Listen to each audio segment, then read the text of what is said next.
사람이 동물하고 다른 점 중 하나가 경험이나 교육을 통해 배운다는 점입니다. 이런 경험이나 교육은 같은 세대 안에서 일어나기도 하고 세대에서 세대로 전해지기도 하죠. 그런데 가끔 복음 묵상하면서 참 신기한 점을 발견하게 됩니다. 실제로는 전혀 그렇지 않아 보인다는 겁니다.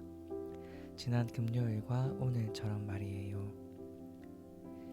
지난 금요일 우리는 몇천 년 전 있었던 노아와 홍수의 이야기나 롯과 소돔의 이야기를 통해 얻는 교훈을 예수님께서 신약시대의 사람들에게 선포하시는 모습을 만났습니다. 하지만 신약시대에도 또 2000년이 지난 지금도 저를 포함한 우리는 여전히 같은 잘못을 반복하고 있는 것 같습니다. 그리고 이런 점은 불완전한 우리 인간이 피할 수 없는 숙명인 것 같아 보입니다. 게다가 경험을 통해 배워 알게 되는 것과 이를 실천하고 실행하는 건 완전 다른 일처럼 보입니다. 더 어렵습니다. 도대체 하느님은 왜 우리를 이런 방식으로 창조하셨을까요? 이 질문과 함께 한동안 지내던 어느 날 제가 동반하고 있는 수사님들과 개인 면담을 하는 날이 되었습니다.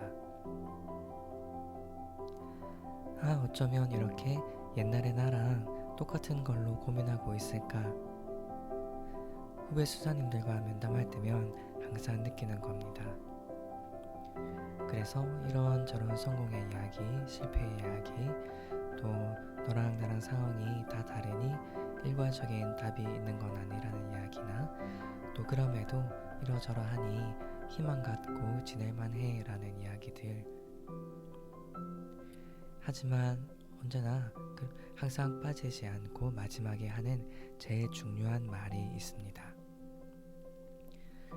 분명히 수사님 똑같은 걸로 또 넘어지고 또 힘들어지실 거예요. 하지만 분명히 또 일어서고 희망 얻게 되실 거예요. 왜냐면 저도 그랬었고 우리 모두 그런 방식으로 창조되었으니까요. 그런 방식으로 창조되었고 그럴 수밖에 없는 존재죠. 우리는 좀 슬픈 것 같기도 합니다. 그런 부족하고 한계 있는 존재라는 것이. 하지만 그런 우리가 또 금방 잊어버리고 말겠지만 지난 금요일 또 오늘 금요일 복음을 통해 예수님은 이런 경험과 교육 주시는 것 같습니다. 지난 금요일 예수님은 마지막 날에 침상 위에 또 맷돌 가는 두 사람 중에 한 사람만 데려가실 것이라고 또 시체가 있는 곳에 독수리들이 몰려든다고 경고하십니다. 오늘 복음에서는 온 백성이 그분의 말씀을 듣느라 곁을 떠나지 않았기 때문에 수석사제들과 율법학자들과 백성의 지도자들로부터 안전하셨다는 이야기를 전해주십니다. 지난주 복음에서의 두 사람이란 표현을 저의 내면으로 옮겨오면 주님을 따르고자 하는 저와 계속 죄를 짓고 넘어지는 저의 두 가지 모습으로 다가오는 것 같습니다.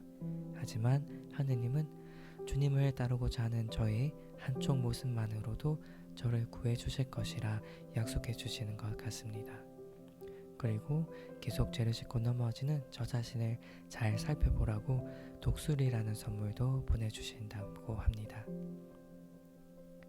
그래서 부족하고 한계 있는 우리에게 오늘 복음을 통해 주님 말씀 곁에 머물라 라고 말씀해 주십니다. 그것이 부족하고 한계 있는 존재인 내가 나의 생명과 예수님의 생명을 향해 나아가야 할 길이라는 것을 말씀해 주고 계십니다.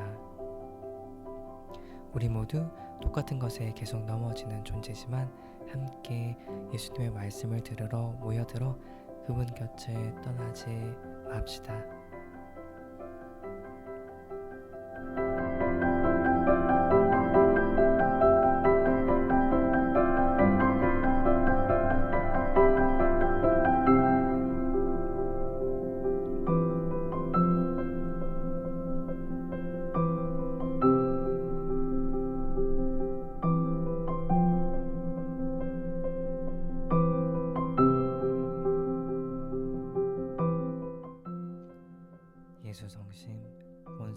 살면서 사랑받으소서.